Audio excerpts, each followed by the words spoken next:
Heidi. And I'm Byron. And we are sailing Schmitten. In this episode, we head further south. We are leaving Port St. Joe and headed to Bradenton. It's a 2-day sail, so I like to leave at a time such that we arrive in a new port during daylight hours. I like to come in when I have lights on the channel markers. Which makes sense. But we end up doing kind of a compromise where if we arrive at dawn, he can still see the channel marker lights, and then we also have the light that I need, like the daylight, to navigate through. We usually we calculate our arrival time. We base it on 5.5 knots per hour, but we usually end up going faster than that, and so. Yeah, coming into Bradenton, into Bradenton, yeah. We ended up having to backtrack an hour and then turn around so that we could hit it on the right time. Yes. It is gorgeous weather out here, although it's a little cold. We are probably about 24 hours until we get into Bradenton, and we're planning to get in there during daylight hours. So that we can see what we're doing when we go through the channel. We've never been there before. And we're hoping to anchor in the Manatee River.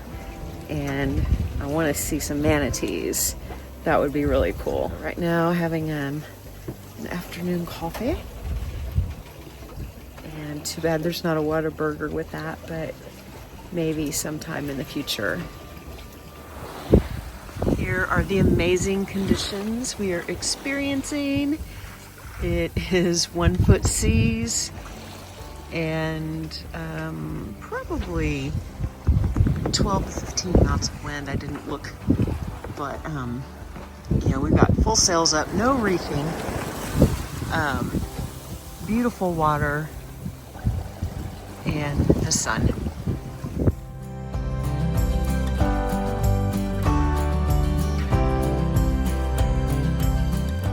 Our first night at sea on this leg.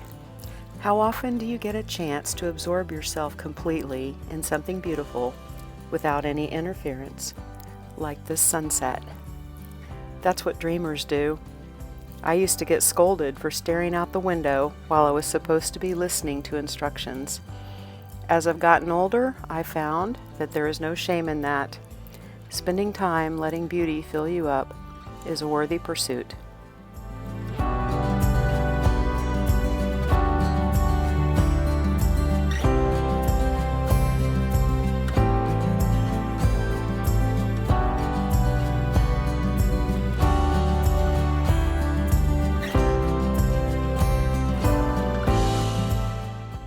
Coming into Tampa Bay at dawn was breathtaking.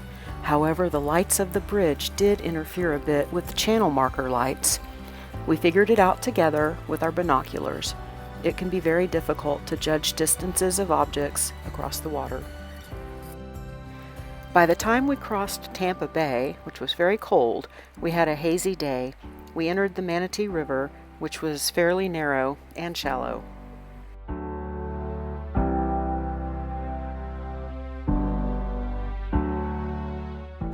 We anchored at Sneed Island on the Manatee River. Unfortunately, this was all we saw of Bradenton because we could not get our outboard started, so we also couldn't test our new dinghy. We only stayed 2 nights because we got a weather window to Fort Myers, and we were eager to move on. So 2 things I was looking forward to, shore excursions and manatees, and we got neither one. As Byron likes to say, that's life, and I say we're saving it for next time. But each night we did get to see hours of fish spawning behavior, I guess, aka orgy. Orgy! We're still on the Manatee River here in Bradenton, and we're getting ready to leave to go to Fort Myers and Sanibel. Byron is planning our route as we speak, and It's just been a really calm, beautiful morning here. Going back through Tampa Bay was very calm compared to the chop that we had coming in. We should get to Sanibel and Fort Myers in about 24 hours. We are on a downwind sail, and so we've got our whisper pole set up to take us downwind. We had a few kinks getting it set up. It's probably not perfect right now, but it'll do the job for tonight.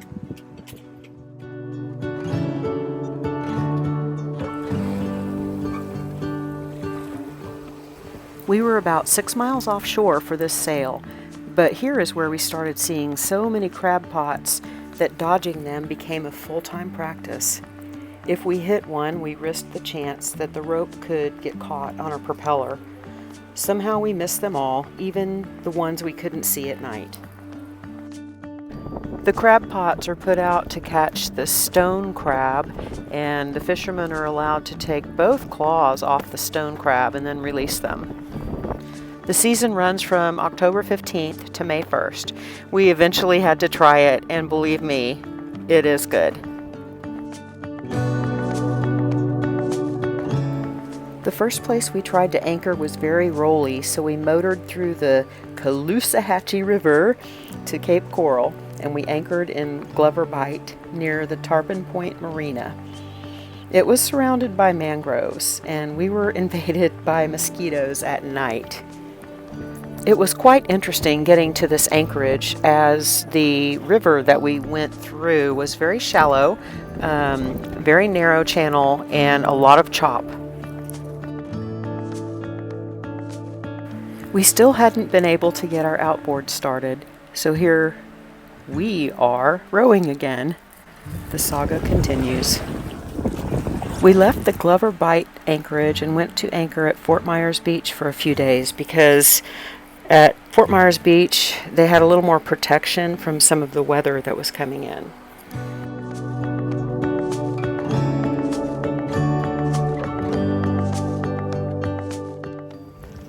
We just fueled up at Fort Myers Beach over at Moss Marina, and we had a great experience with the dock hands. Were very helpful, and they knew exactly how to wrangle us in because of the current in there was very strong. So it's always good to have a really good fuel experience when you've had some bad ones. And presently we're leaving Fort Myers Beach and heading over to Sanibel, and we've got a little bit of wind, so we're going to try to sail it instead of motor. We are approaching Sanibel, and where that lighthouse is, I think it's called Point Ebel. Planning to anchor up there and row the boat ashore. Michael? We got to explore a bit of Sanibel. I came here 30 years ago, and yes, it was drastically different back then, especially considering that they are rebuilding after Hurricane Ian in 2022. I was excited to show Byron this island. I remember there being a lot more shells than what they had. They do have paved roads here. We just chose to walk a shortcut to Wicky's Lighthouse Restaurant. They had really good crab cakes.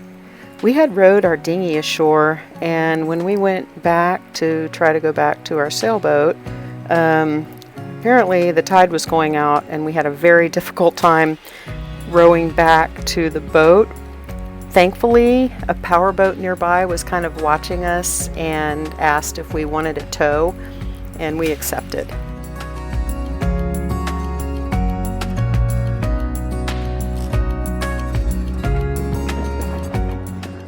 Anchoring next to the Sanibel Lighthouse was a pretty cool experience. But we're leaving here this morning, headed to Marco Island. It took us about 5 hours to get to Marco Island, and we are one step closer to the Bahamas now. We're really hoping that this is the place we're going to figure out what in the world is wrong with our outboard engine.